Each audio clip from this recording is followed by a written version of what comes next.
ചില നന്മകൾ വരുമ്പോൾ 1000 വട്ടം പറയണം, ഇതെനിക്ക് തന്നത് ദൈവമാണ്, ഈ ആരോഗ്യം തന്നത് ദൈവമാണ്, ഈ ശുശ്രൂഷ തന്നത് ദൈവമാണ്, ഒന്നുമില്ലായ്മ എന്നെ ഉയർത്തിയത് ദൈവമാണ്, എന്നെ അനുഗ്രഹിച്ചത് ദൈവമാണ്, എവിടെയോ കടന്ന് എന്നെ ഇവിടെ എത്തിച്ചത് ദൈവമാണ്.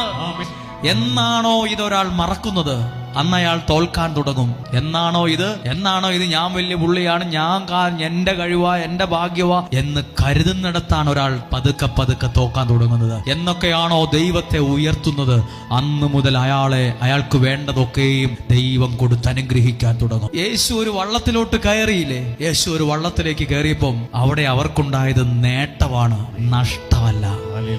ദൈവത്തിന്റെ വചനം നീ കേൾക്കുമ്പോൾ നിനക്ക് നഷ്ടമല്ല. ചിലര് പറയുന്നത് ഇതൊക്കെ ഒരു നഷ്ടക്കച്ചവടം എന്ന് പറയുന്നത് കേട്ടിട്ടില്ലേ? അല്ല, നഷ്ടക്കച്ചവടമൊന്നുമല്ല. ചിലരൊക്കെ ആവേശത്തിൽ പറയും, എനിക്ക് ഇതിനൊക്കെ എവിടാ സമയം, എനിക്ക് നേരെ നിൽക്കാൻ പോലും സമയമില്ല, പിന്നെയാണോ എനിക്ക്